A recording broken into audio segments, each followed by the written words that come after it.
Hi and welcome to Forbes India Beyond the Boardroom. This is Ushnota Paul, your host. This is a show where we have esteemed guests from all kind of fields, from successful businesses to films to sports, but we don't talk about their profession. We talk beyond that. How are they as people when they're not negotiating a multi-crore deal inside the boardroom or when the camera is off? We find out about their lives beyond that. Today's guest is a very well-known figure in the restaurant business. He's been at the forefront of the Indian hospitality industry for the last 28 years. It was the year 2000 that he opened Olive Bar and Kitchen in Bandra, and in 2003 he opened a branch in New Delhi, and then again in 2018 he opened another branch in Goa. Apart from that, he has launched 15 restaurant brands throughout the country, like Soda Bottle Opener Wala, the Monkey Bar, Fatty Bar, to name a few. We have with us the founder and managing director of Olive Group of Restaurants, Mr. A.D. Singh. Hi to all the listeners. So for the uninitiated, AD is short for Aditya, and you have a twin brother who is AR, which is short for Arjun. So what's your twin rapport like, and have you guys been doing all things together since like you were in school days? Between him and me, our twinness actually transcends logic or science. I'll give you one example. We used to sit together through school and always got the same marks. We were very good kids. So we didn't cheat, but obviously there was a apprehension maybe we were cheating. So in ninth grade, they put us in different sections. Interestingly, our marks immediately changed. And so the teacher said, aha, At the end of ninth grade in my school, Cathedral, you added up in those days all your marks and some marks for sports, and you got a number, big number, like I think 10,346. His number and mine were exactly the same. Exactly the same. And we've been very close, and I've been very lucky. I also have a sister who I'm very close to called AY. So ADARAY, nicknames that were given to us in school and have been with us now for most of our lives.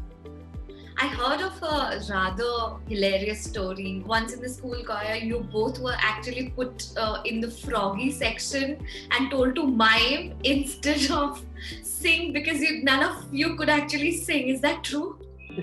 AR and myself have awful voices. We can't hold a melody. My sister's quite decent. My mom was. My wife is very good. But AR and myself were awful. To our surprise, they kept us in the school choir throughout practices. I was actually in the front row, if I remember now. And it was just at the dress rehearsal the day before the actual choir had to perform that the teacher looked at me and said, you and AR, you, both of you are frogs. Tomorrow don't sing at all, just mime. It was fair enough. It's sad it happened on the last day, but fair enough. So, Eddie, when it comes to you, food, the topic of food can't obviously stay too far. What would you say, according to you, is the biggest food trend right now? So, I think right now everything is so affected by the pandemic and the worries around it. The biggest trend right now is that people are still very worried about coming out. In December, even a company like ours with so much credibility and outdoor spaces, we only did 60% of the sales we'd done last year. My guess is therefore the average consumption is probably only up to about 40-50% so far. So though it's been so many months, the lockdown has eased, people are still very careful. And I think till the vaccines are really easily available and most people are inoculated, business won't go back to the old days. So that's the biggest trend in retail and in F&B these days. Talking about the pandemic, I actually saw, I think on your Twitter, that Olive is doing something to save the Irani cafes across Bombay. That if you actually go to an Irani cafe and you show the bill or click a selfie, then I think you get some discount in one of your restaurants. So if you can talk a little about that initiative. So I created Soda Bottle Opener Wala many years ago. It's very close to my heart.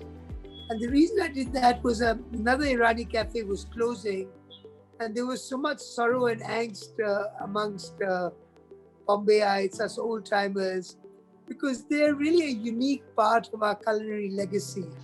You don't have Irani cafes like we have in India anywhere else in the world. And I myself spent years in different ones, Leopold's, Mondiga, eating around Metro, grazing through them. So it would be a real shame if future generations didn't know them at all. So I thought, okay, let's create a concept paying tribute to the Irani cafes. And that's why I created Soda Water Bottle Opener Wala. And we have from then been trying to give as much support as we can to the old Irani cafes in whatever way we can. We have a huge map up at our most popular soda bottle at PKC, showing where all the Irani cafes that exist are there in Bombay today. We've taken the brand across the country, so even parts of India which were not exposed to the lovely traditions and the legacy were exposed to it. And many of them were asking, and they read, and they started to understand, get familiar, get comfortable, get hooked in. One of our chefs, Chef Anita, is actually writing a book about old legacies, old recipes, etc. It should be out soon.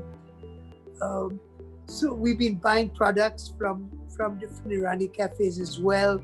We've done bazaars. That's the bit of support that we're giving currently. That's lovely. So, Edie, what's your all-time favorite cuisine? It's funny, I think for everybody it's ghar ka khana. We all love the food we've grown up with. My mom's food was the most delicious in the world. My favorite is probably Japanese food. When I opened that was the first Japanese restaurant, I lost 3-4 kilos. And that really surprised me and woke up my awareness to really how healthy that food is. It's delicious, very tasty, but very healthy at many levels. Awesome. And out of that ghar ka khana or Japanese food, what would you say is your favorite comfort food? We have a Japanese restaurant called Guppy in Delhi. My single favorite dish though is the salmon tartar. I eat that every day. It's very light, very healthy, it's delicious. So if you actually have to pick maybe 3 favorite dishes from your own group of restaurants, only 3, which ones would they be and from which restaurant? I'd say Guppy, as I mentioned, I love the salmon tartar very much. It's probably my favorite dish in the world. At Soda Bottle, there are many things I love, but I think our berry pulaus are really outstanding. One of my favorites at Olive would have been our salt-baked fish that we had at the Olive Bombay some years back. It's a real spectacle. I'm not a huge fish lover. I love prawns, mussels, clams. I'm not a huge fish lover except for salmon. But that dish was just a great spectacle and delicious. So, Edie, apparently I heard you sleep in your car, and while buying a car, you actually look for a shotgun seat that fully reclines, and you also keep your clothes and shoes in your car. How did you develop this habit of sleeping and changing in your car?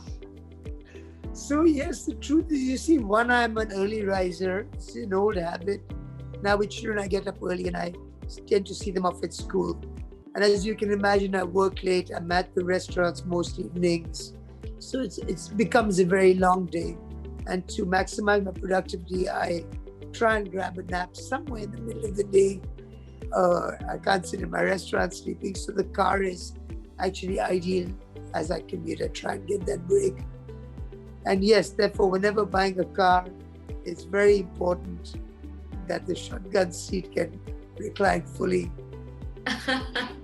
Also, I have to tell you that for a while in Delhi, I used to stay at a farmhouse a little away from the restaurants. So when I'd leave in the morning, I'd probably spend all day out going between them and then only get back home late at night. Couldn't waste time going up and down. So I used to actually carry my clothes and shoes in the car. I remember the first time a close friend of mine got into the car and looked around. He said, "Oh, I get it. You sold the house." So yes, it's true. Yeah.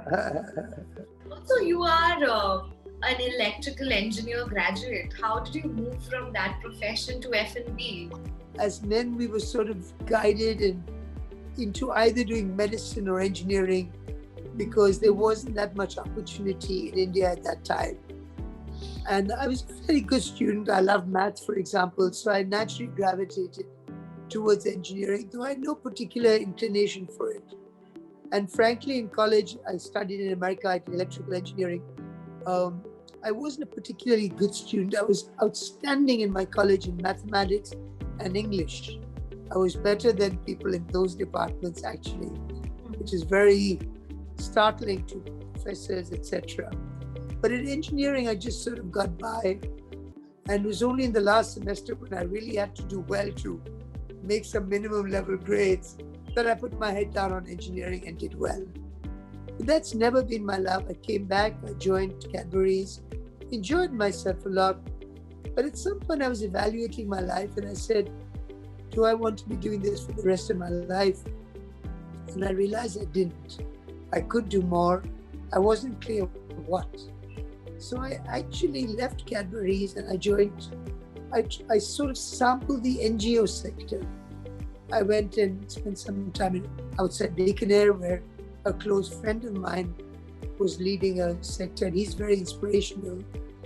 And then I went and spent time at NGOs outside Pune and Bombay, etc., etc. But I was 28 that time, and unfortunately what I was being offered was 400 rupees, whereas at Cadbury's, for example, I was only 4,000 or 5,000 rupees, I couldn't manage like that. So I actually then sort of stumbled my way into the business that I'm in today. And I resolved, and I have for the last 30 years, all our restaurants have been very supportive of various NGOs in the many, many different ways that we've been able to do. For example, right now, about 4 or 5 years back, I started an NGO called Restaurants Against Hunger, because hearing about and seeing children hungry is really heartbreaking, I'm sure, for all of us. And so what we do is we add 10 rupees onto the bill at many of our restaurants. And then from our side, we double that. So Olive matches that. And though it's very little on an individual bill, it really adds up by the end of the year. And we give that money to NGOs, handpicked by me personally, to be used for midday meals for children. And I think over the years, we've been able to help a bit. It's a drop in the ocean, but whatever it is. And we intend to keep doing that in the long run. Great. Lastly, Eri, why do you exactly buy 20 movie tickets when a movie plan is made?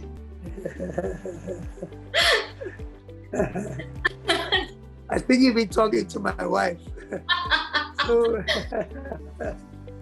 I guess growing up in this business, and maybe I was fairly gregarious by nature, though I am a bit shy. So I've made many, many friends over so many years, and through their marriages, divorces, new marriages, etc. We've shared each other's hard times and good times. And for a long time, whenever I was making a social plan, it was an easy way to catch up with the whole wide network. So I just don't have the time to do it one-on-one. And therefore, whenever, we'd go to London on a holiday, and the next day, I'd find herself in a pub with me with 40 friends in another city we just landed.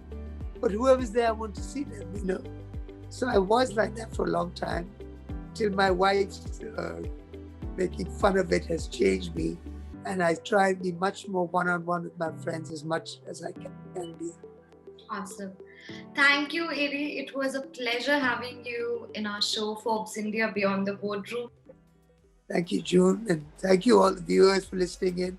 Look forward to seeing you in our restaurant sometime. For sure. Stay safe and all the best.